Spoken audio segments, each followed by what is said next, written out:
tema muy importante, restauración y reforma. Suena un tema político, pero no lo es. No se alegre. Primero vamos a definir qué es restaurar, lo hemos dicho muchas veces, y en esta casa usted va a oír 1000 veces o más qué es restaurar, porque a eso nos llamó el Señor, a ser unos restauradores. Así es que podemos decir así en términos muy simples, que restaurar implica hacer todo lo posible para que las cosas vuelvan a su estado y posición original como fueron creadas por Dios. De nosotros depende restaurar algunas cosas. Hay otras que el Señor las va a restaurar y el Espíritu Santo es el gran restaurador.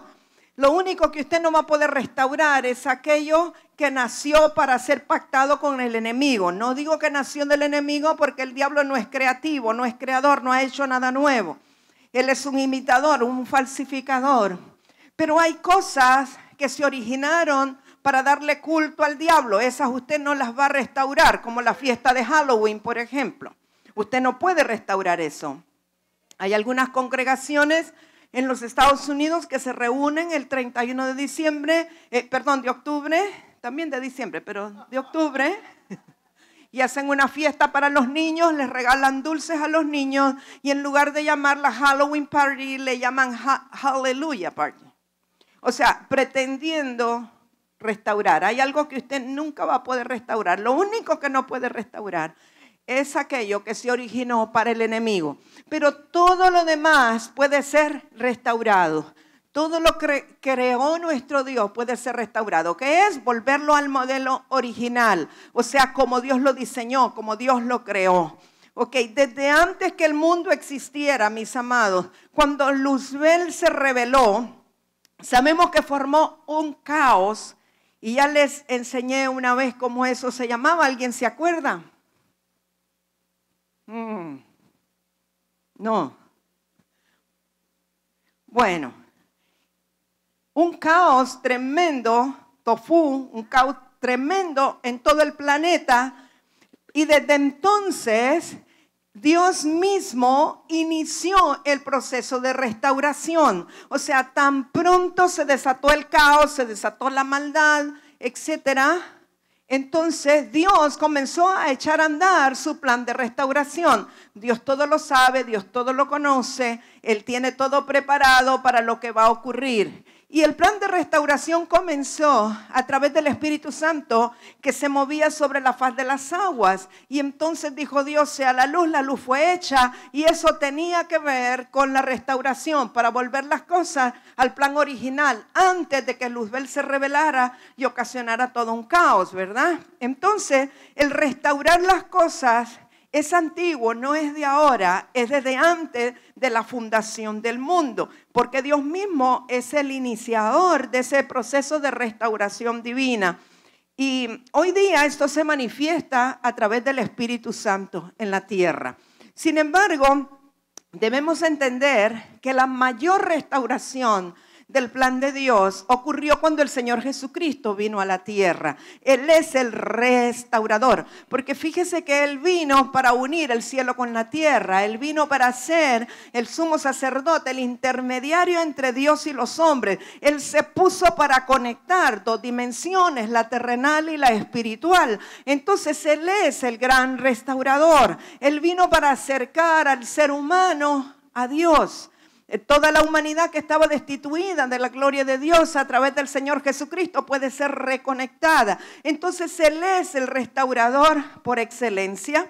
Él intervino en la restauración desde el principio, porque cuando Dios dijo sea la luz que se manifestó era Cristo mismo, era la palabra. La palabra es eterna, la palabra es y será y siempre ha sido. Entonces Él estuvo desde el principio. Él intervino en la creación del ser humano, que era parte de la restauración de Dios, pero que el ser humano abortó el plan divino por la desobediencia. Pero Cristo tuvo que venir a la tierra para reiniciar el proceso de restauración y recuperar lo que se había perdido.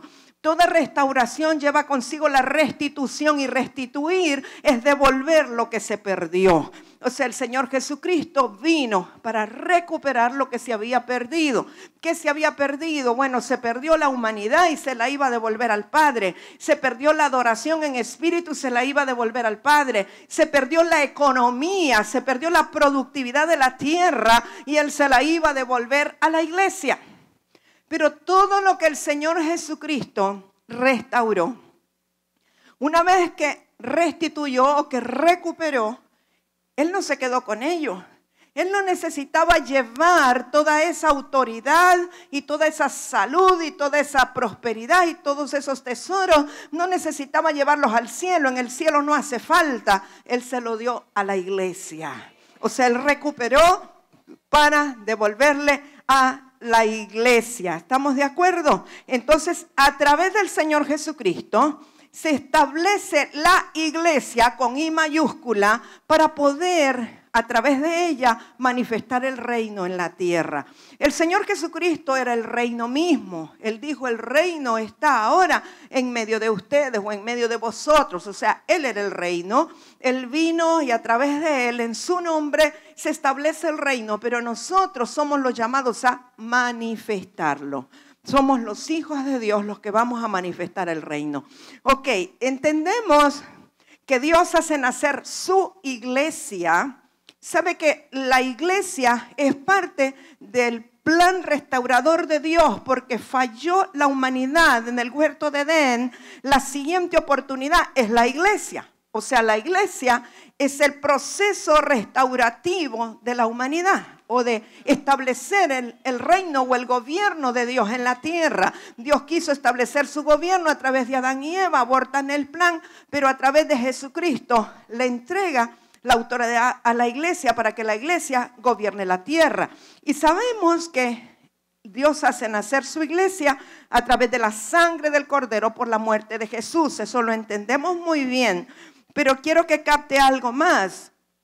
Aunque con la muerte del Señor Jesucristo ya estábamos siendo lavados de nuestros pecados, de nuestras iniquidades y de nuestras rebeliones al creerlo y confesarlo, hay una dimensión mayor que se recupera o que se restituye cuando Él resucita. ¿Por qué? Porque cuando Él descendió a ultratumba, Él venció a Satanás, los demonios, predicó a los espíritus encarcelados, les dio oportunidad de salvación a todos los que habían muerto en esperanza. Y cuando Él asciende, por cuanto el ascender, el resucitar al tercer día, le garantizaba otra vez su deidad, le garantizaba la gloria, le garantizaba que Él era el Señor de todos los señores, el Rey de todos los reyes, le garantizaba un nombre nuevo.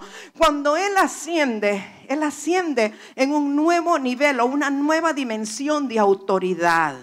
Estamos captando esto. No es la misma autoridad que tiene Cristo cuando resucitó que la que tenía el Cristo que caminó con los 12 apóstoles en la tierra de Israel. ¿Me capta?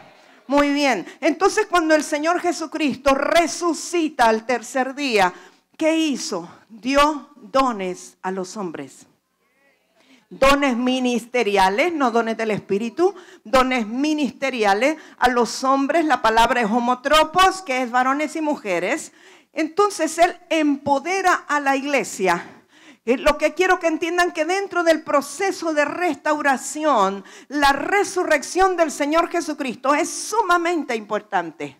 No basta el ser lavados con la sangre del Cordero, que eso ocurrió cuando Él murió en la cruz del Calvario, sino que cuando Él resucita es un nuevo nivel dentro de la restauración. ¿Por qué? Porque Él establece su gobierno a través de los ministerios. ¿Para qué? Para equipar a los santos. Lo vimos el domingo pasado, lo que es el alineamiento, la importancia del equipamiento, cómo Cristo es la cabeza y los ministros son para servir y ministrar a los santos, para que hagan la obra del ministerio.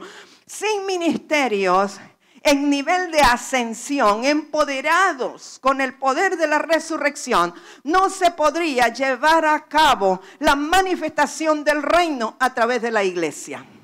¿Me está captando? Muchos exaltan la muerte del Señor Jesucristo. Y está bien, era necesario que muriera pero no muchos se acuerdan de la resurrección del Señor Jesucristo. Y es importante porque eso nos da un nuevo nivel en la restauración y en la restitución. Ok, pero todavía faltaba algo más. Y hablamos de que Él les dijo, quédense en Jerusalén hasta que sean investidos del poder de lo alto. Y en Pentecostés, cuando el Espíritu Santo desciende sobre todos ellos, es todavía otro nivel. ¿Por qué razón? Ahora el Espíritu Santo ha venido para llenar de su poder, de sus dones, de su gracia, de su vida, de su manifestación a la iglesia. Ahora la iglesia va a tener una unción personal, una unción propia. No va a depender de una unción prestada, delegada, como lo hicieron los apóstoles del Cordero. Ellos no tenían su propia unción, por cuando Cristo no había resucitado, el Espíritu Santo no había venido para habitar dentro del corazón de los hombres. Pero ahora que está el Espíritu Santo, desciende en Pentecostés, ahora las personas pueden nacer de nuevo. Antes no podían, pero ahora por el Espíritu Santo pueden nacer de nuevo y pueden tener al Espíritu Santo dentro de ellos, Dios mismo operando a través de ellos. Ahora la iglesia puede manifestar su poder. Antes no podían. Cada uno, cada miembro, cada uno que fue investido de poder de lo alto puede manifestar el poder del Espíritu Santo. Entonces vemos que esta es una gran victoria en el proceso de restauración de la iglesia o de la humanidad para recuperar lo que se había perdido. Es un nivel, yo creo, superior. O sea, el propósito de Dios es encajarnos en el diseño, es llevarnos al modelo original, a lo que Dios había creado para nosotros, para los seres humanos. Así es que, mis amados, aunque la iglesia fue comprada en la cruz con la sangre, nació la iglesia en el mundo como un organismo lleno del poder del Espíritu a través de Pentecostés. ¿Estamos bien hasta ahí? Muy bien, quiero que vaya conmigo a Hechos 3. He leído varias veces esta escritura porque creo que es muy importante. Recuerde Hechos 3, obviamente después de Hechos 2, ¿verdad? Y en Hechos 2, verso 4, acaban de narrarnos acerca de cómo el Espíritu Santo descendió sobre todos los que estaban en el aposento alto. Ok, vamos a leer Hechos 3, verso 18. Pero Dios ha cumplido así lo que había antes anunciado por boca de todos sus profetas, que su Cristo había de padecer. Así que arrepentíos y convertíos, para que sean borrados vuestros pecados, para que vengan de la presencia del Señor tiempos de refrigerio. Y Él envía a Jesucristo, que os fue antes anunciado, a quien de cierto es necesario que el cielo retenga. Si su Biblia dice reciba, cámbielo por retenga, porque el original dice retenga hasta los tiempos de la restauración de todas las cosas, de que habló Dios por boca de sus santos profetas que han sido desde tiempo antiguo. Esto es el apóstol Pedro hablándoles y diciéndoles que es necesario arrepentirse y también convertirse. Y les habla de un proceso de restauración. Les dice con claridad que es necesario que ellos entren en ese proceso de restauración, porque hasta que se restauren todas las cosas es que Cristo va a volver. El Señor Jesucristo está siendo retenido por el Padre en los cielos para que no venga sino hasta que estén restauradas todas las cosas. Lo primero que al Padre le interesa que sea restaurada es su iglesia, porque a través de ella es que Él manifiesta el reino. Ok, desde el instante que desciende el Espíritu Santo, pues ya se sabe que es para establecer los diseños del Padre, y además a partir de Pentecostés, de que viene el Espíritu Santo, se comienzan a manifestar señales, milagros, prodigios, sanidades. La gente comienza a convertirse masivamente, 10,000, 15,000, y por eso el apóstol Pedro dice arrepentíos, pero también convertíos. O sea, no solo se arrepientan y crean que Jesús murió y resucitó, sino que ahora hay un proceso de restauración con el cual tiene que ver con la conversión. A partir de Pentecostés, como nosotros podemos ver en el libro de los Hechos, ¿sabe algo interesante? El libro se llama el libro de los Hechos de los Apóstoles. No es de los dichos de los apóstoles, sino de los hechos de los apóstoles. O sea que Hechos nos narra todo lo que ellos hacían, no solo lo que hablaban, porque nosotros hablamos mucho y hacemos poco, pero el libro de los Hechos nos narra todo lo que ellos hacían. Y entonces, en ese tiempo, nosotros podemos ver a través del libro de los Hechos que la iglesia se reproducía, se multiplicaba, transferían la unción unos a otros, se transfería con mantos, con imposición de manos, con pañitos. La iglesia llenó de verdad el mundo del evangelio de Cristo, pero era acompañado de manifestaciones sobrenaturales. Y durante esos 2 primeros siglos, después que el Señor Jesucristo resucitó, esa iglesia transformó al mundo porque era realmente el reino operando en el mundo. Era como que yo digo ahora, wow, si yo hubiera sido Dios, me la llevo de una vez a esa iglesia. ¿Para qué esperar a lo que tenemos ahora? Pero qué buena la misericordia de Dios que esperó por nosotros, ¿verdad más? Pero dígame, mire, estaba establecido el reino, hablaban en lenguas, profetizaban, sanaban enfermos, hacían milagros, prodigios, no le hacía falta nada a nadie. Los que tenían le llevaban a los apóstoles para que fuera distribuido y nadie careciera de nada. ¿Verdad que usted se los hubiera llevado de una vez? ¿A qué esperar otra cosa? Pero el Señor pensó en usted y pensó en mí. Agradezca la misericordia de Dios, por favor. Entonces tenemos una gran responsabilidad, superar a la iglesia del primer siglo. Porque la que Él está esperando es gloriosa, blanca, pura, sin mancha, sin arruga ni cosa semejante. Nos esperó a nosotros, tenemos que superar esa marca. ¿Qué cree usted? Hay 3 aquí que están de acuerdo conmigo. Con esos me quedo aquí a predicar, ok. Ahora, ¿qué pasa en el siglo III? Y a partir del siglo III, lamentablemente, en esos años subsiguientes, la iglesia sufrió infiltración de políticos religiosos, entraron falsos maestros, entraron filosofías, el pensamiento helenista griego, los romanos permeados con los griegos. Así que a partir del siglo IV vemos la apostasía y el poder babilónico que toman el control de la iglesia, y la iglesia se desvía de lo que era, de todo lo maravilloso que dice el libro de los Hechos. Viene Constantino, el emperador romano. Él adapta el cristianismo como la religión del Estado, prostituye la casa de Dios, y el imperio romano comienza a imponer pastores, no importa cómo los llamaban, pero pastores, y comienzan a establecer una estructura babilónica. Esto poco a poco fue anulando el patrón bíblico y la iglesia dejó de ser apostólica y profética, por lo cual la iglesia se comenzó a debilitar.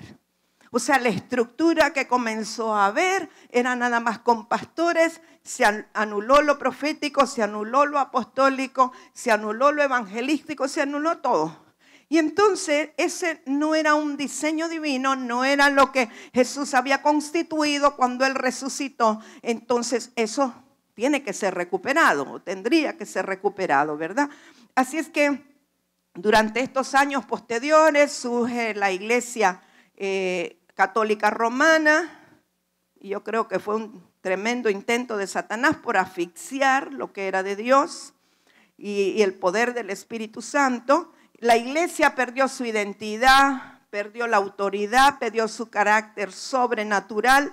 No solo eso, sino que empezaron a establecer sacramentos, cosas humanas para retener a la gente.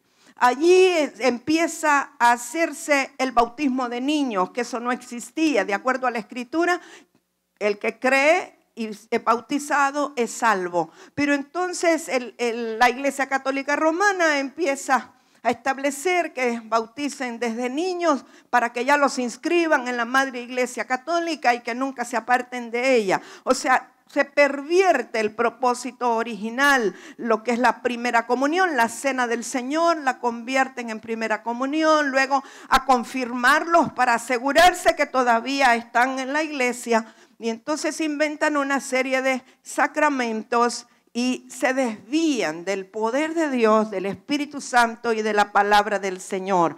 Así es que la iglesia como tal, que había una mezcla de gnosticismo, catolicismo romano, un poquito de la iglesia apostólica, se llamó la iglesia noscatólica, pasó oscurantismo, idolatría, entró un terrible sincretismo entre lo que era de Dios, lo que era romano, lo que era griego. Y entonces lo que a nosotros nos vinieron a heredar, amados míos, fue un terrible cóctel y no de frutas, de verdad. Algo muy desviado de lo que era originalmente la iglesia que el Señor estableció. Así que en medio de toda esa tiniebla y de ese oscurantismo vino una luz a través de la reforma de Martín Lutero. Es posible que nosotros digamos que no todo fue bueno, pero fue una reforma que era necesaria. ¿Por qué? Porque para ese momento la salvación era por obras. Se vendían indulgencias. O sea, si alguien pecaba o alguien quería casarse 3 veces, 4 veces, 5 veces, escribían a Roma y pagaban no sé cuántos miles y le venía una indulgencia y le era absuelto su pecado y hacía lo que le daba la gana. O sea, la salvación en ese tiempo se entendía que era por obras y por plata y no por fe. Entonces, Martín Lutero se da cuenta que las verdades están ahí en la Biblia, pero la Biblia no estaba accesible a la gente. La Biblia solo era para decirla en latín y el que celebraba la misa, pero los monjes que estaban por allá reservados tenían un limitado acceso. Martín Lutero se da cuenta y comienza a sacar a la luz verdades espirituales importantes, pero sobre todo la más importante de esa reforma es reafirmar que la salvación es por fe y no por obra. Eso fue algo tremendo, algo poderoso, hacer accesible la Biblia a todos para que todo creyente, todo fiel pueda tenerla, pueda tener acceso a ella, pueda leerla, que no sea exclusivo de los que enseñan nada más. Entonces eso trajo de verdad que un gran cambio, una reforma. No llegaba todavía a lo que era la iglesia del primer siglo, pero fue una ayudadita, fue una luz en medio de la oscuridad para comenzar a avanzar, ¿verdad? Así es que, mire, si nosotros queremos saber lo que es una reforma en el contexto global, es un proceso de rectificación de lo torcido y recobrar lo perdido. Si usted quiere escribir una reforma, es un proceso de enderezar o rectificar lo torcido. Mi esposo dijo, hablamos del alineamiento, bueno, ahora hablamos del balanceo. Rectificar lo torcido tiene que ver con el balanceo, ¿verdad? Y recuperar lo que se había perdido. O sea, las reformas son necesarias.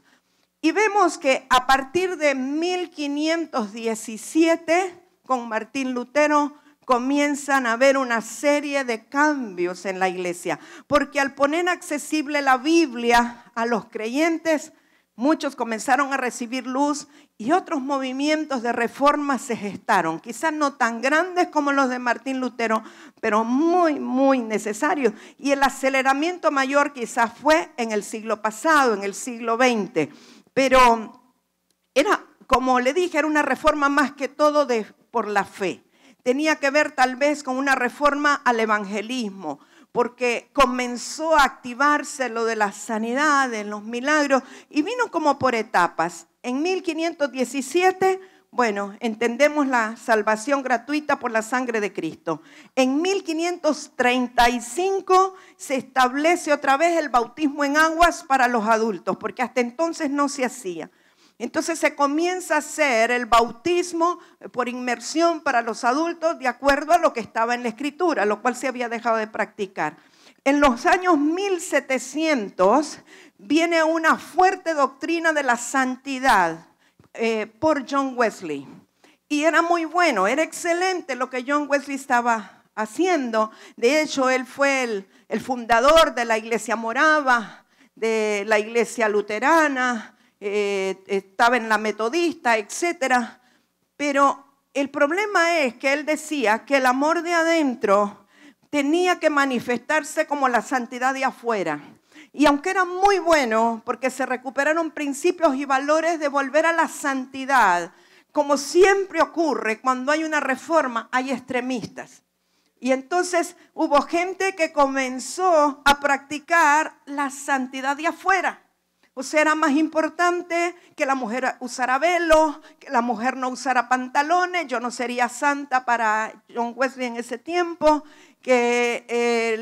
etcétera, que la mujer se deje el pelo largo, no sé cuántas pulgadas, que, bueno, no se maquille, obviamente, no se ponga lajas, etcétera. Y de allí esa santidad externa se comenzó a fortalecer tanto que halló una buena explotación cuando vino el pentecostalismo y el movimiento carismático. Pero es importante que a través de John Wesley se recupera la doctrina o la verdad en cuanto a la santidad, vivir una vida íntegra, una vida recta, una vida santa. Fue una reforma, porque hasta ese tiempo era un relajo, cada quien vivía como quería. En el siglo XIX vemos que Europa se llena del mensaje de sanidad divina. A partir del siglo XIX nosotros comenzamos a ver tremendas obras milagrosas de sanidad divina, cosas que antes no se hablaba mucho. Se empieza a hablar de campañas de sanidad, la gente empieza a creer en la sanidad, la gente se sana obviamente. Y en el siglo XX hay, entre los 1900 y 2000, viene un poderoso derramamiento del Espíritu Santo. Eso incluye lo que ocurrió en la calle Azusa en 1916, que recientemente se celebró el centenario. Y obviamente con el derramamiento del Espíritu Santo comienzan a venir otra serie de cosas para bien de la iglesia. Se lleva el Evangelio a América Latina, pero también hay el surgimiento de las denominaciones pentecostales. Eso fue bueno en una parte porque ahora se hace uso de los dones del Espíritu. Todo tiene que ver con la persona del Espíritu Santo. La gente tiene que hablar en lengua, la gente tiene que profetizar, tienen que imponer manos. Todo lo que tiene que ver con dones del Espíritu Santo es activado en esta época, en este tiempo, en el siglo XX. Yo llegué al Señor en el siglo XX y esa fue la semillita que me fue sembrada. Ayunábamos 3 días a la semana. Cuando ya no aguantábamos del ayuno, tomábamos aceite de oliva con gotero para que nos diera fuerza. Y orábamos de madrugada y obviamente hacíamos ciertos meneitos, unos era para acá y otros era para acá, pero todos hacíamos algo y todos hablábamos lenguas. Y cuando veíamos que la cosa estaba un poco dura en la reunión, oren en lenguas todos. Y usted oía así como que eran ronrones que estaban dentro de la iglesia, para contrarrestar aquello, ¿verdad? Y al que le veíamos que andaba no muy alineado, con solo que le miráramos así un ojo medio agachado, lo mandamos al cuartito de liberación. Y el cuartito fue famoso. Yo creo que ninguno se escapó del cuartito de liberación. O sea, le estoy hablando de algo que conozco. El movimiento pentecostal o carismático. Lo más importante, los dones del Espíritu Santo. Bendito sea Dios, porque el Espíritu Santo siempre nos lleva a su palabra. Y siempre nos lleva a amar su palabra. Pero no quiere decir que lo que le estoy hablando no sea real. Es real, ocurrió y nos ocurrió. Entre 1930 y 1970 comienzan los evangelismos masivos de una manera impresionante, acompañado de milagros, prodigios. Y vemos cómo el evangelio comienza a llegar a Asia, a África, Suramérica, bueno, en la India, que se convierte en 10,000, 20,000, 30,000, evangelismo de plataforma, de una forma masiva, tremendo. Ya estamos recuperando ciertas cosas de la iglesia del primer siglo. Y entre 1950 y 1960 comienzan a surgir los ministerios de los maestros de la palabra, que comienzan a enseñar ya con revelación, para que podamos entender mejor algunas cosas que no entendíamos. Y en los años 1970, 1980, surge, bueno, el movimiento carismático o neopentecostal, de lo cual le hablé, la imposición de manos, la gente se tenía que caer, ahí nace lo de los trapitos, los mantitos que andan los sugieres, nace de un movimiento neopentecostal. ¿Sí? ¿Por qué? Porque la gente en el movimiento neopentecostal está esperando que el ministro le imponga manos y que se tiene que caer. Si no se cae, es que no es santo, no está bien, o es que Dios no lo tocó. Estoy diciendo lo que la gente cree, no digo que esa es la verdad. Y entonces ya tienen que estar todos los ujieres atrás esperando con un trapito. ¿De dónde viene el trapito? Para tapar a las hermanas que usan falda para que no se les vea nada, etcétera. Y eso tiene que ver con una moda que pasó en la iglesia. Y no hay nada de malo con ello, solo le estoy haciendo una revisión, porque dentro de 10 años nos vamos a asustar de lo que hacemos ahora. Y dentro de 20, no sé, yo voy a estar aquí para entrar en la nueva ola. Claro que sí, dale un aplauso al Señor.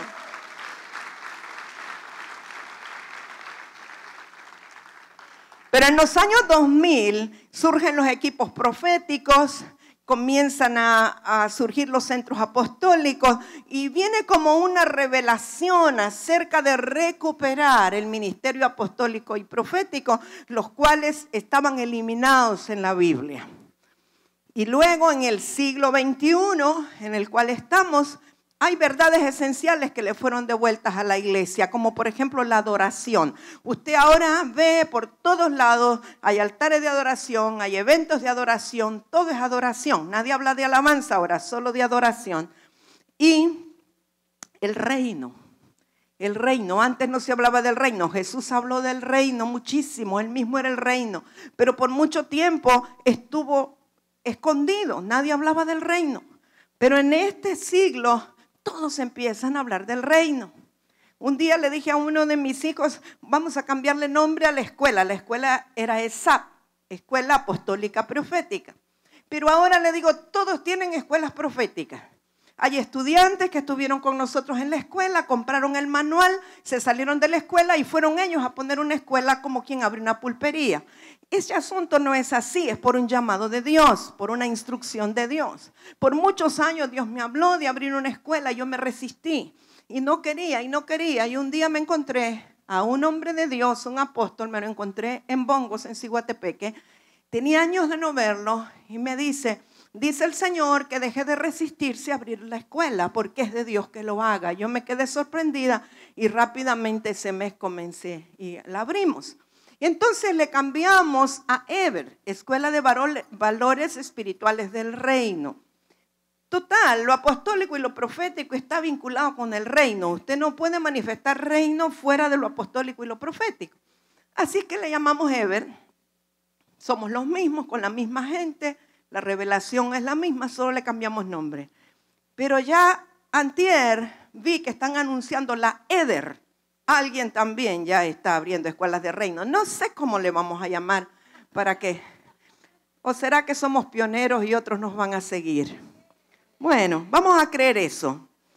Entonces vemos revelaciones de verdades que estaban escondidas, que le son devueltas a la iglesia, como la intercesión profética, la oración gubernamental. ¿Cuál es esa? Que la gente ahora no ora como antes. Ahora dicen yo declaro, yo decreto, yo establezco. ¿Ha oído? Bueno, esa es una revelación de la oración gubernamental o la oración de gobierno, donde usted decreta, establece y nadie más puede decretar otra cosa por encima de ello. No digo que está mal, estoy diciendo que son verdades que le han sido devueltas a la iglesia.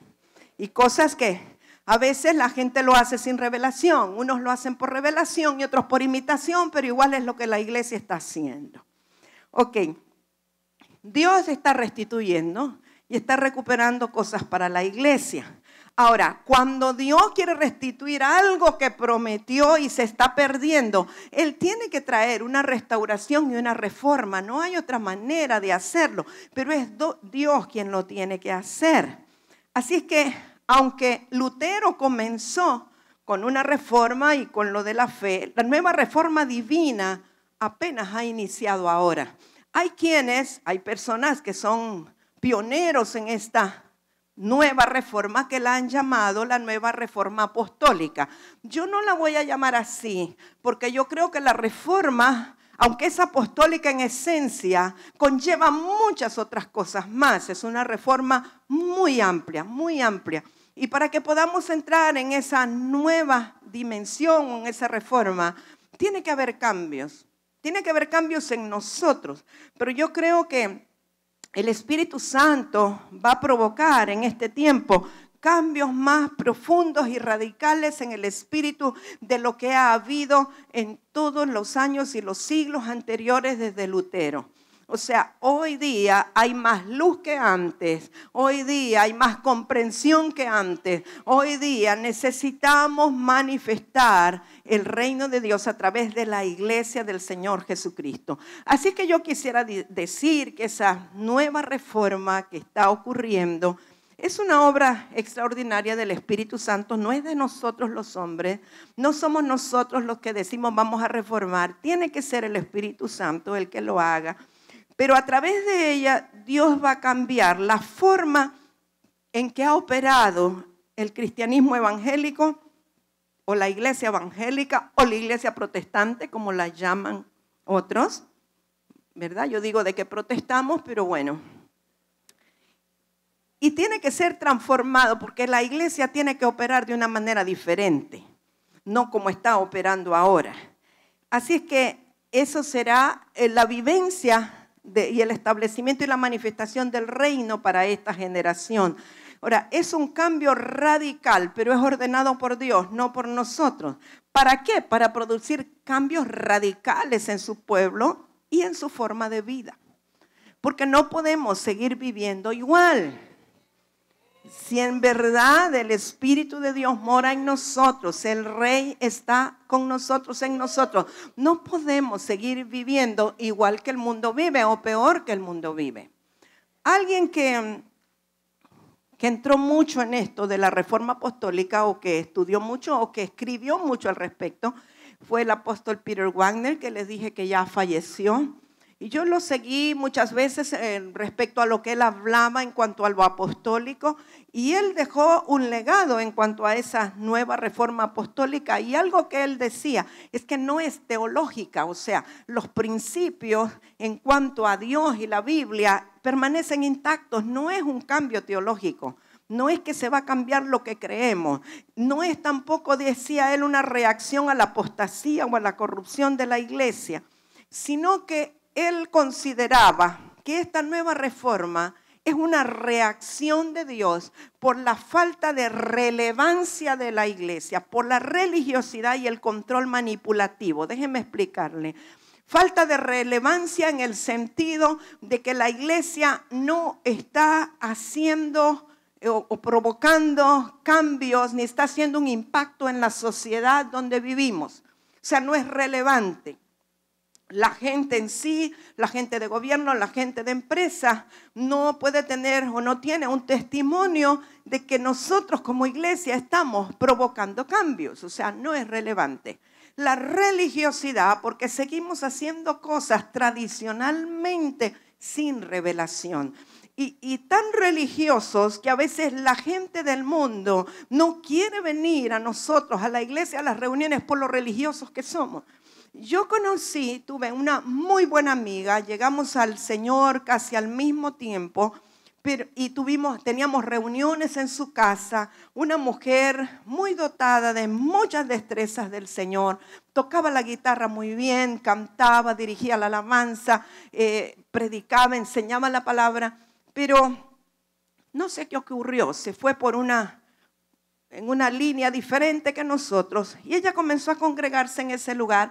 Y ella, de hecho, era líder de un grupo de jóvenes aquí. Yo decía, bueno, va a ser una líder en esta congregación. Pero cuando llegó a esa congregación, le prohibieron tocar la guitarra, le prohibieron cantar y le dijeron que ella iba a estar para hacer los pasteles para las actividades de la iglesia. Y es tan lamentable.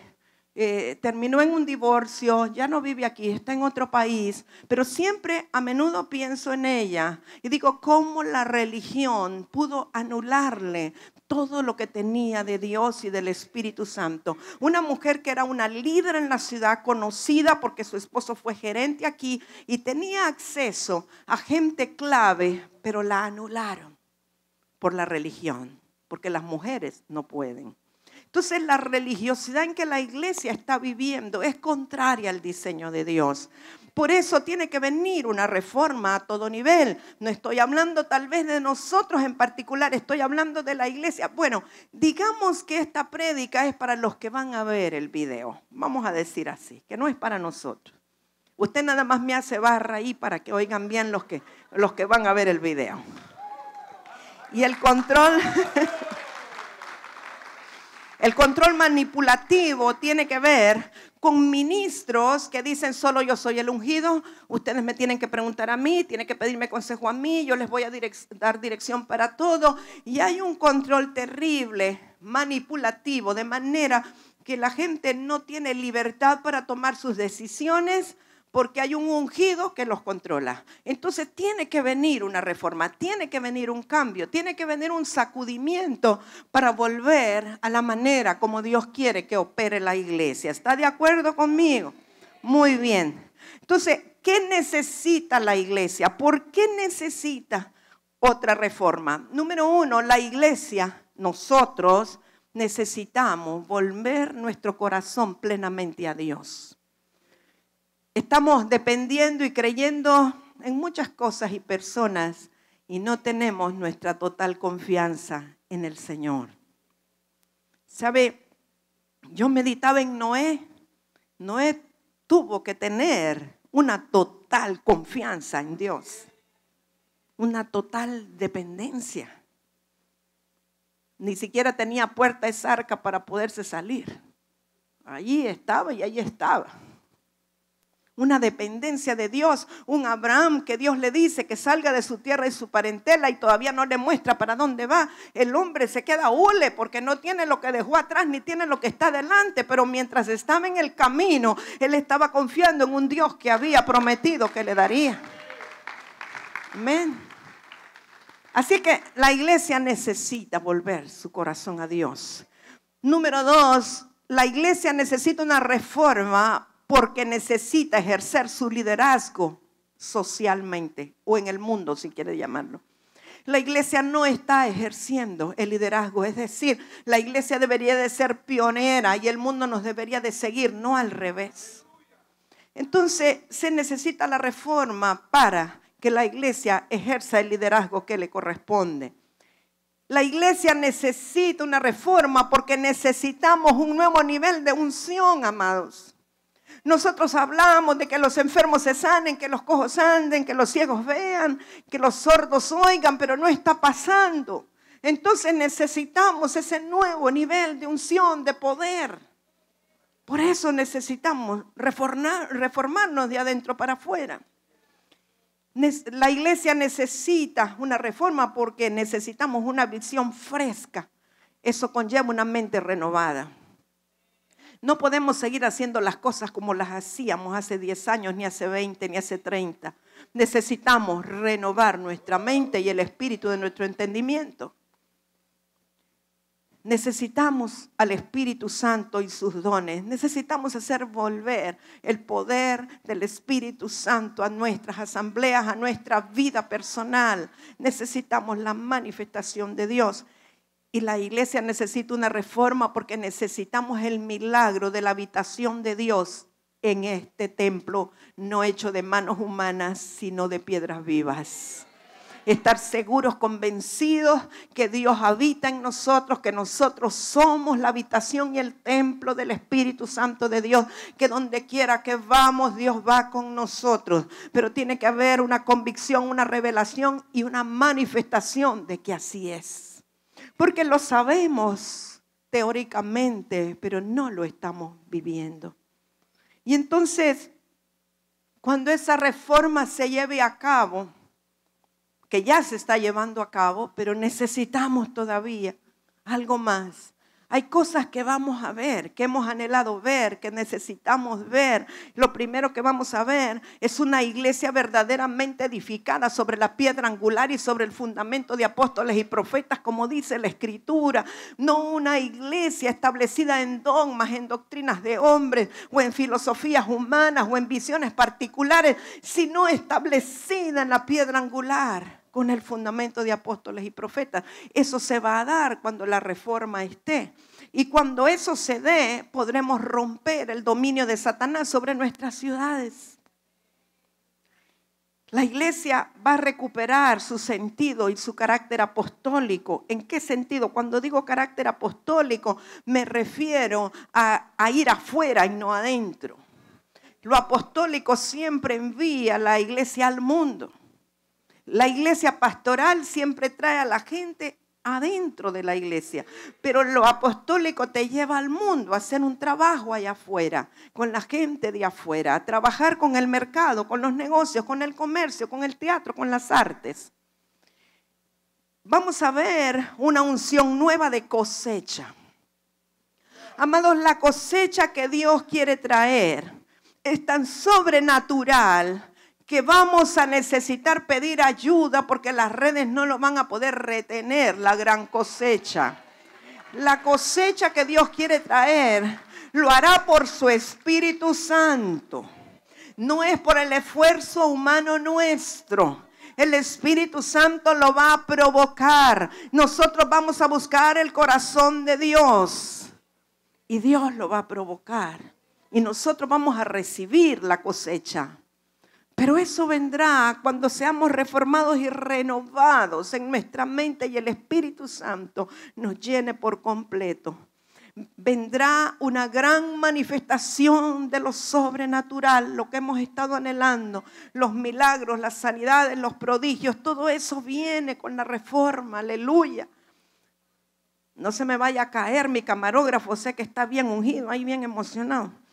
Y vamos a ver el gobierno teocrático de Dios ministrando a través de los 5 ministerios como un equipo bien concertado, donde no hay contienda, donde no hay competencia, donde el apóstol no menosprecia al pastor, donde el pastor no desecha al apóstol, donde el profeta es creído y no rechazado. O el gobierno teocrático a la manera de Dios, impartiendo a través de las 5 unciones ministeriales para que el pueblo tenga una dieta balanceada.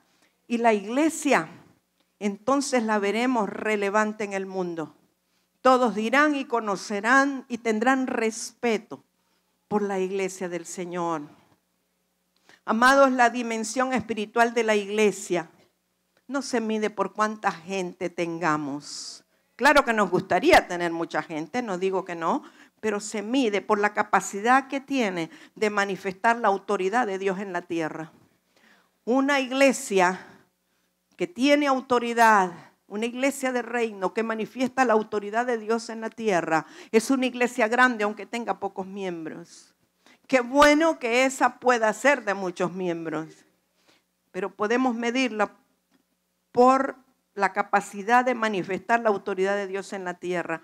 Ahora, la iglesia del Señor necesita ser socialmente transformadora, es decir, que su influencia por su accionar profético pueda romper los sistemas de iniquidad y de injusticia que hay en el mundo y en los gobiernos municipales y los gobiernos del país.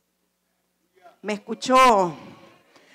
Dije, la iglesia que Dios quiere debe de ser una iglesia socialmente transformadora, que a través de la capacidad que tiene, por su unción profética, por su declaración profética, puede romper las ataduras e iniquidades que predominan en el mundo y en los gobiernos actuales de la tierra. Esa es una iglesia que tiene autoridad y que tiene relevancia. ¿Cuánto tendremos que pasar para llegar allí? No lo sé, pero que llegamos, llegamos. Porque Dios lo ha dicho, porque Dios lo ha determinado, porque Dios lo ha establecido, porque su sí es sí, su no es no. Algo importante de esa iglesia reformada, no quiero decirlo para no confundirlo con la denominación iglesia reformada, pero esa iglesia que entra en la nueva reforma, una iglesia reformadora que reforma la reforma también. Algo importante es que nosotros vamos a aplicar los principios eternos o las verdades eternas, pero con métodos modernos. No sé si me explico. Ok, nosotros no podemos seguir haciendo las cosas con las metodologías de hace 30 años, ni 20 años, ni 10 años. Dios está renovando continuamente. Él se renueva continuamente. Hoy cantamos, he aquí yo hago cosa nueva pronto. ¿Acaso no lo ves? Yo lo saco a luz, etcétera, etcétera. Dios siempre está renovando. Ahora, Él es un Dios inmutable. Sus verdades son las mismas. Sus principios espirituales son eternos. Pero las formas de hacer las cosas tienen que cambiar, amados. Mire, hoy día casi nadie trae Biblias de papel y está bien conmigo, yo no tengo problema con eso. Y si quiere traerla de papel tampoco tengo problema. Y si quiere traer aquellas grandotas así que se ponían en el púlpito, no tengo problema.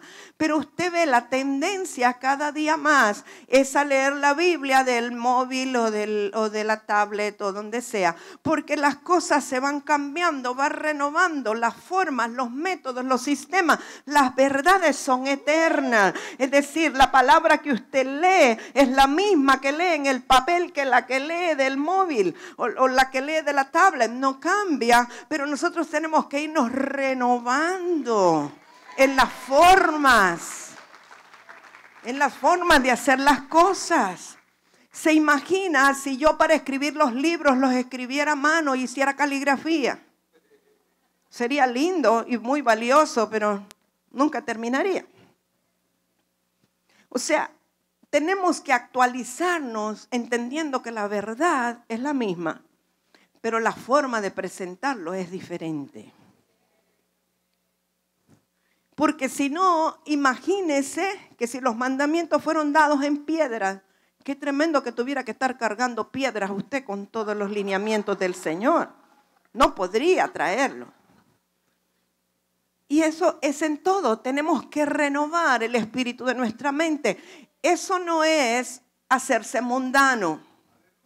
O sea, porque muchos pueden acusar a la iglesia de que la iglesia se mundanalizó porque está usando los métodos del mundo. Usted lo que tiene es que renovarse y aprovechar los sistemas y sacarle el mejor provecho sin que usted se desvíe de las verdades eternas. ¿Sí? Mire, solo la mitad aquí están de acuerdo conmigo. Supongo que son los más tecnológicos los que están de acuerdo conmigo.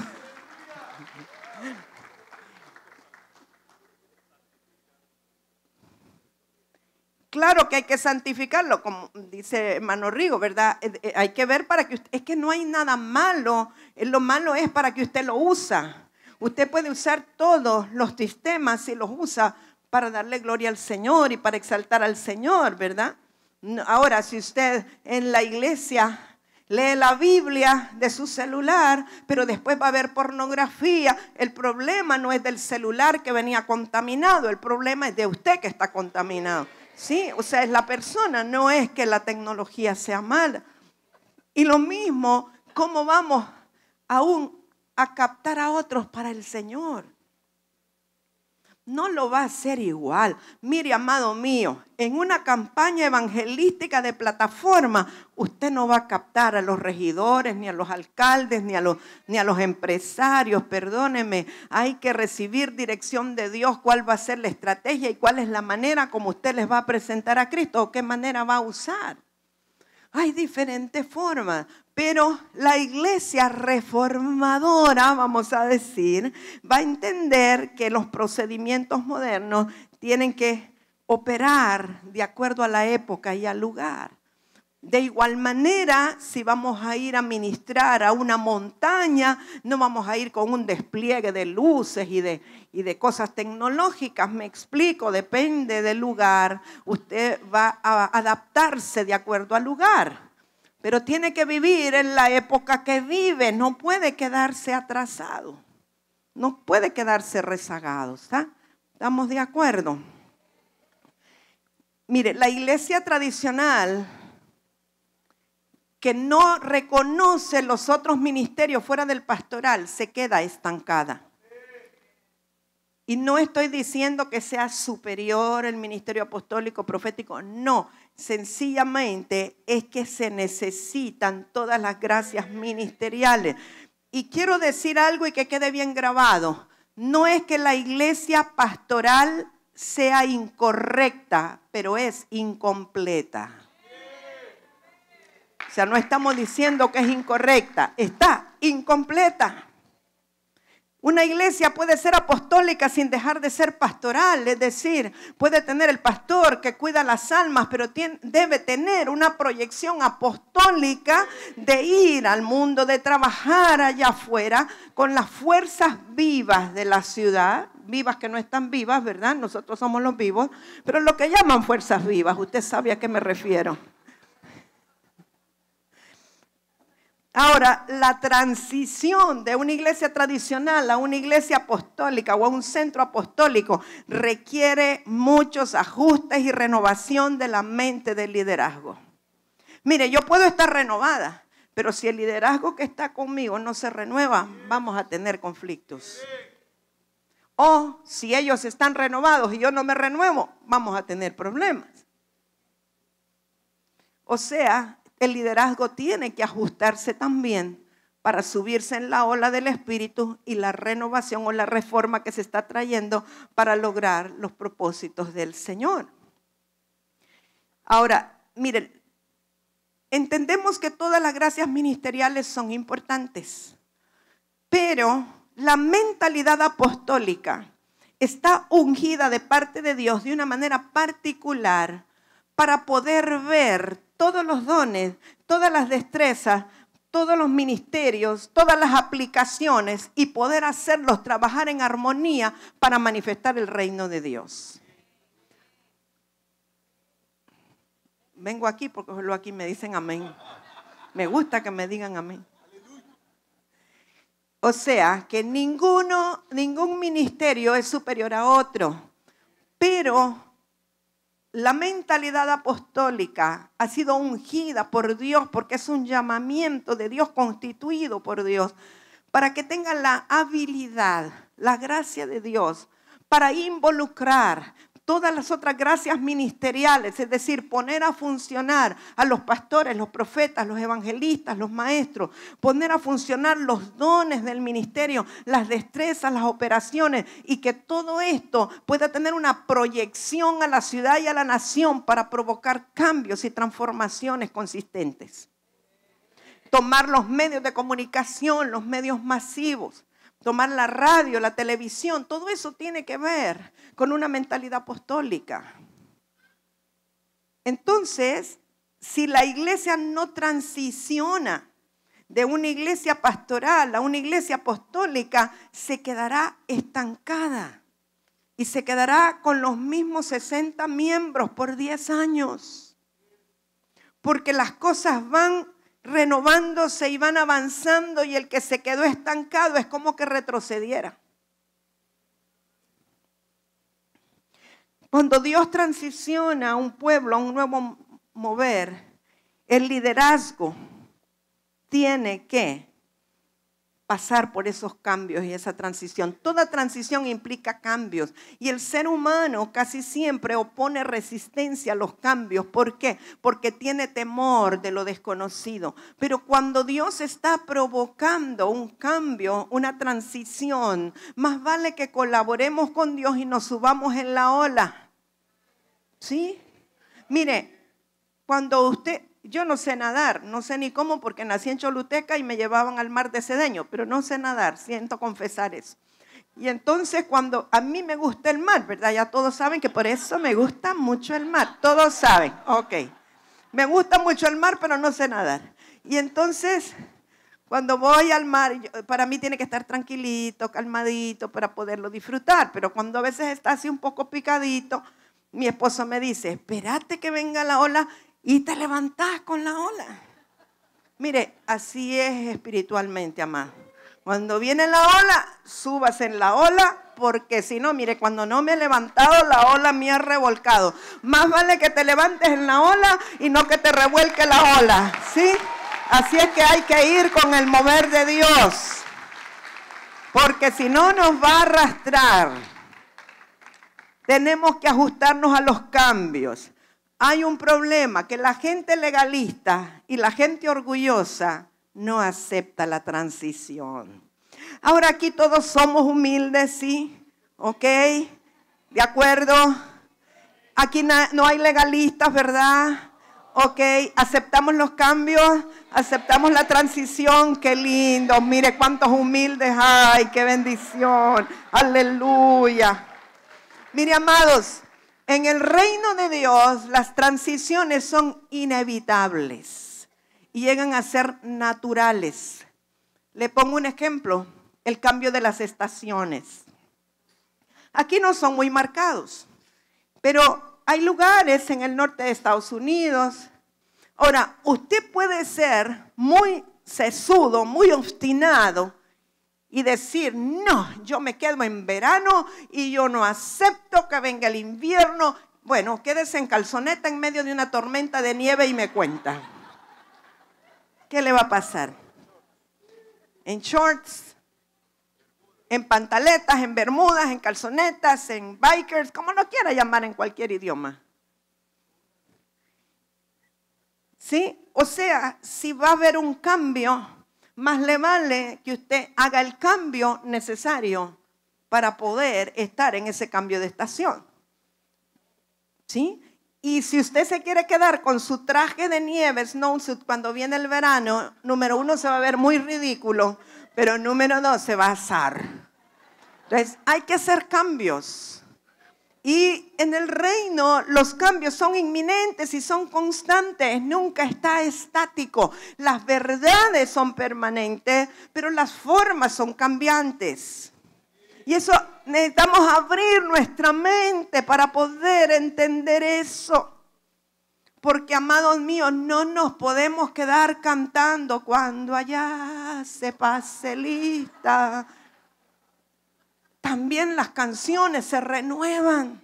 Aunque las verdades sean las mismas y uno canta de acuerdo a la revelación del momento, no se puede quedar ahí estancado. Tenemos que subirnos en la ola, ¿verdad? Bueno, ok. Algo importante, que cuando un mover es de Dios y viene un nuevo mover, no vamos a rechazar lo anterior que Dios reveló, sino que vamos a usar eso como una plataforma para lo siguiente. O sea, por ejemplo, cuando se puso muy de moda las sanidades, imponer manos y los enfermos sanarán, esa es una verdad. Y usted no va a dejar de hacerlo porque es una verdad. Pero hoy día usted escucha que hay que sanar con la palabra, ¿sí o no? Que Jesús enviaba la palabra. De acuerdo, hay que hacerlo, sanar con la palabra, pero no deja de imponer manos sobre los enfermos. O sea, el problema está que si la iglesia se aferra al nuevo mover y desecha lo anterior, también le va mal. Es tan malo como quedarse estancado en el anterior. O sea, no podemos rechazar las verdades que fueron reveladas. O sea, seguimos creyendo que la salvación es por fe y no por obras. No desechamos la reforma de Lutero del año 1500 y pico, sino que sobre esa verdad vamos edificando de acuerdo a la nueva revelación. Y el Señor nos lleva de una revelación a otra, de un nivel a otro, de una dimensión a otra, hasta que el día sea perfecto o hasta que veamos completamente. Ahora vemos nubladamente, vemos en parte, conocemos en parte, pero un día veremos y lo conoceremos tal y como Él es. Pero debemos de guardar lo bueno y las verdades de aquellas revelaciones y aquel mover del cual participamos antes. O sea, los que tenemos 30 años o más de conocer al Señor, tenemos ventaja. ¿Cuántos dicen amén? Vamos, los de más de 30 años de conocer al Señor. Tenemos ventaja. Vivimos aquella revelación, vivimos aquella verdad, fue emocionante, sacamos algo muy bueno, vino otra, agarramos, abrazamos lo profético, viene lo apostólico, lo agarramos, pero no desechamos lo profético, no desechamos lo magisterial, no desechamos el evangelismo, sino que agarramos la verdad de cada tiempo. No lo dejamos de hacer, sino que es una plataforma para seguir creciendo en la nueva revelación. ¿Sí? No es que aquello no sirvió, no, las formas cambiaron. Las formas cambiaron. Cuando comenzamos el ministerio, la pastora Mirlen tocaba una guitarrita de madera, no era eléctrica, era acústica solamente. Y estaba conectada a un parlante de los que se ocupaban en los carros. Alguien estuvo en ese tiempo. Y sonaba como una trompeta desafinada aquello. O sea, no la pastora Mirlen, sino el equipo que teníamos. Y después le añadimos una tumbadora. Y eso era todo, ¿verdad, Morenita? Eso era todo. Y ahí teníamos nosotros las grandes danzadas y todo. Ahora, yo no me puedo quedar diciendo, ay, qué lindo era. Hace 30 años cuando la pastora Mirlen tocaba y nos embriagábamos en el espíritu. O sea, si yo no avanzo de eso, tengo un problema. La pastora Mirlen sigue cantando con unción, pero ahora usa una guitarra electroacústica. Y tenemos parlantes line array. Y tenemos consolas digitales. O sea, eso no es pecado. No es malo. No es pecado. Hay que moverse. Ahora, claro. Ahora, ella, la verdad que ella es una adoradora, que es una salmista, eso permanece. Pero ¿cómo va a manifestar eso? Cambia. Y necesitamos irnos moviendo con ese cambio. Si yo los tuviera aquí con bancas de madera rígidas, no sé, para empezar no vendrían porque no aguantarían. Y sin aire acondicionado, con las temperaturas que hay aquí, usted no puede decir, ay, es que allá abajo la champa de Manaca, todos sudados, pero qué bendición. Yo no creo de verdad que muchos quisieran estar todos sudados ahora, ¿sí? Ahora, no es un pecado. No es vanidad. Es que si Dios te provee para hacerlo, hazlo a la medida de tu capacidad. Eso no es el centro del culto al Señor. Las verdades permanecen. Pero tenemos que ir girando. Entonces, nuestra mentalidad también tiene que abrirse. Nada de los moveres del pasado nosotros debemos desechar, amado. Y hoy día se habla el término impartición. Eso es un término apostólico. Antes no se hablaba. Porque el apóstol Pablo dijo, he llegado a vosotros para impartiros algún don. Y entonces se tomó esa verdad, fue revelado y ahora la gente le habla de impartición y hay que ser impartido. Ya no le dicen quién va a ministrar, porque en un tiempo esa fue la palabra. Ya no le dicen va a predicar, le dicen va a impartir. ¿Sí? O sea, el lenguaje va cambiando. No hay nada de malo con eso. El asunto es que se desveló algo que nosotros necesitábamos recibir. Ahora, yo quiero una conclusión práctica para ustedes. Yo no sé cuántos saben o entienden que Muna desde el año 2000 que se estableció aquí en este territorio, se estableció como un centro apostólico. No sé si usted sabe o entiende que es un centro apostólico. Tal vez no lo entiende. Un centro apostólico no es solamente un ministerio apostólico.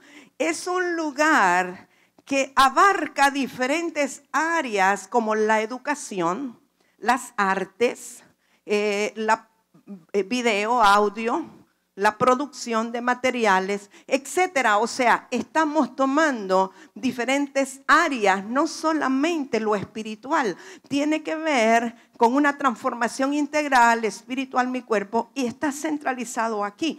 Tenemos misioneros que vienen, hay casas misioneras, hay canchas deportivas, hay una serie de cosas que lo convierten en un centro apostólico.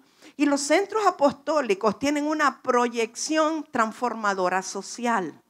Y aquí se hace todas las cosas que se hacen en un centro apostólico. Probablemente nosotros nunca le hemos dado el nombre, no le hemos puesto, ni rótulo tenemos aquí. Pero eso es lo que es. Para mí no es nada difícil.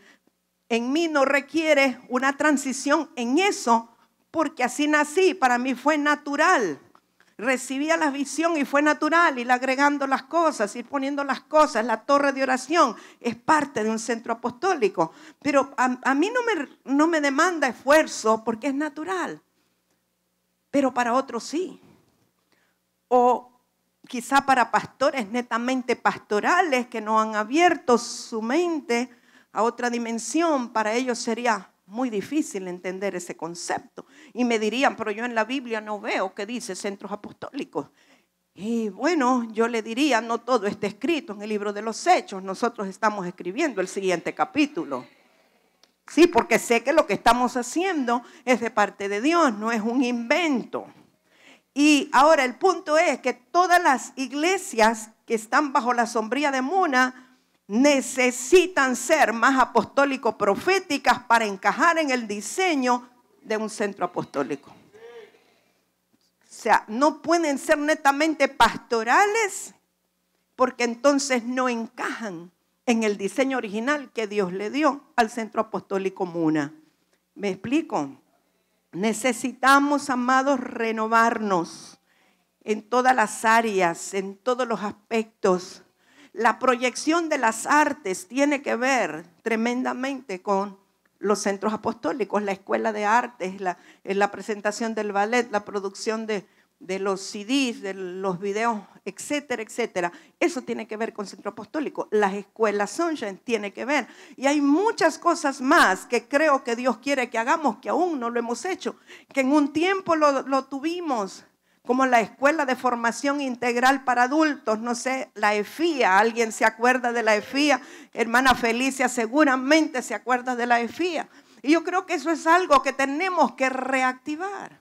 Hay escuela de emprendedores, hay escuela para empresarios, pero la EFIA es algo que ha estado tanto en mi corazón que creo que tiene que ser reactivada. La radio, bueno, pero mire que aquí nadie escucha, creo yo, la radio que tenemos. Algunos saben que solo la hermana Ivette cuando llegó a su oficina ya nos está escuchando. Tenemos algunos que escuchan. Los que no saben que tenemos radio, se llama radiomuna.hn. Y ahí puede escuchar enseñanzas, música, etcétera. Pero hermano Rigo quiere una FM, yo también la quiero. La desatamos, la bajamos del cielo. Dios ha dicho que tendremos un canal de televisión y creo que lo vamos a tener en el nombre de Jesús. Y ya hemos dicho que hay cosas que quizás no se van a lograr en esta generación, pero se van a lograr a través de los hijos o de los hijos de los hijos. Yo lo que veo, yo estaba viendo en mi caso particular, hay un traslape. O sea, ahora está la unción que Dios ha dado apostólica sobre mi vida, pero y los hijos ya están fluyendo en eso, pero también los nietos ya están fluyendo. O sea, que el Señor quizá me permita ver a los bisnietos fluyendo en esa visión. O sea, sí, claro. No te preocupes, Ima no se va a casar ahorita. Es por otro lado que me van a venir los bisnietos. Ahora, quizá algunos recuerdan que para el aniversario yo hablé acerca de los sucesores. Porque sabe que en un tiempo decía, bueno, vamos a pastorear a esta gente. Después hubo una transición y se hablaba de pastorear ovejas. Pero ya después no se hablaba de pastorear ovejas, sino de discipular o de pastorear discípulos. Y después ya no eran discípulos, sino que hijos. Y ya después la ola no eran hijos, sino que herederos. Pero ahora son sucesores. Después no sé qué viene, pero por lo pronto son sucesores. O sea que no basta ser un hijo. No basta ser un heredero, hay que tener la unción para ser un sucesor y continuar las cosas que Dios le dio al padre o a la madre ministerial. Moisés fue obviamente un apóstol, un profeta, un padre ministerial y Josué anduvo todo el tiempo con él. Cuando Josué empezó a ejercer su llamado y su ministerio, él completó lo que Dios había dicho, porque Moisés los sacó de Egipto y Josué los introdujo en la tierra prometida. Pero algo importante es que Josué nunca contravino las cosas o contradijo las cosas que había hecho Moisés, sino que Dios mismo le dijo: lo vas a hacer como lo hacía Moisés tu padre, para que el pueblo vea que también estoy contigo. O sea, un sucesor siempre hará las cosas como el padre recibió de Dios que se hacían, aunque la forma cambie, ¿sí? Porque estamos renovándonos y vamos a entender que la forma puede cambiar, pero la verdad sigue siendo eterna y sigue siendo la misma. Entonces es importante que sepamos que esas cosas tendrán que cumplirse. Todo lo que Dios dijo, todo lo que Dios habló, se ha de cumplir, se ha de establecer en esta generación, en la siguiente o en la siguiente. Pero yo lo quiero ver. Ese es el problema, que yo lo quiero ver. Lo voy a ver en el nombre de Jesús.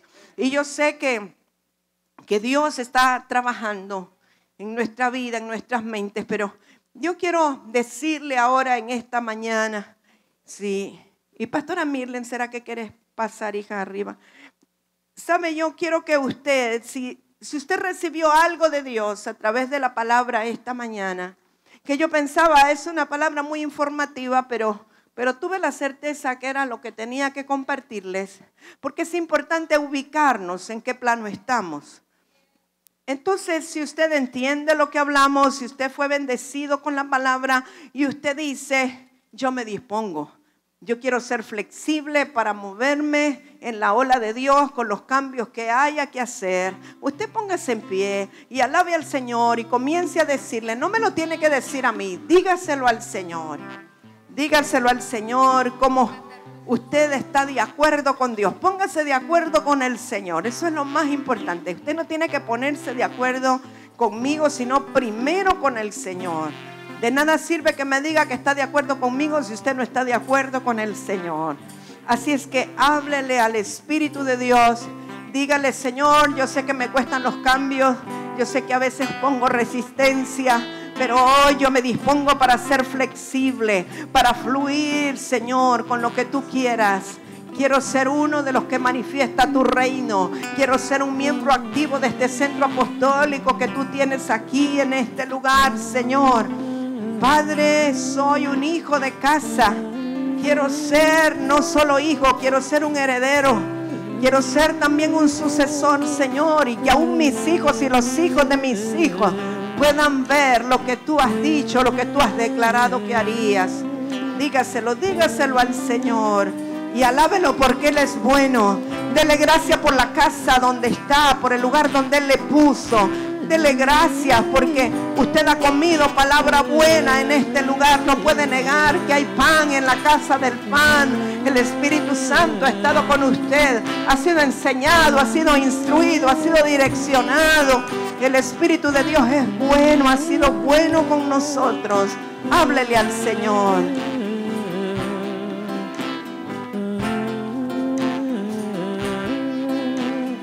Gracias, Señor.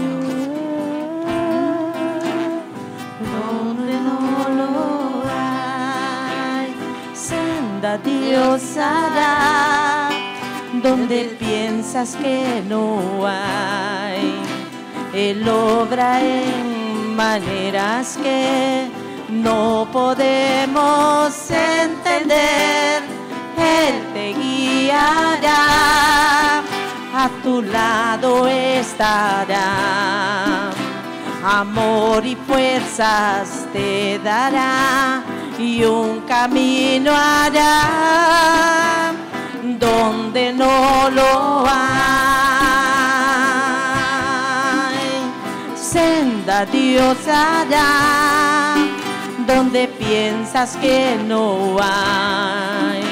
Él obra en maneras que no podemos entender. Él te guiará, a tu lado estará. Amor y fuerzas te dará y un camino hará donde no lo hay. camino de la soledad te guiará. Y agua en el desierto encontrarás. La tierra pasará, tu palabra eterna es. Él hará algo nuevo hoy. Senda Dios hará donde piensas que no hay. Él obra en maneras que no podemos entender. Él te guiará, a tu lado estará. Amor y fuerzas te dará y un camino hará donde no lo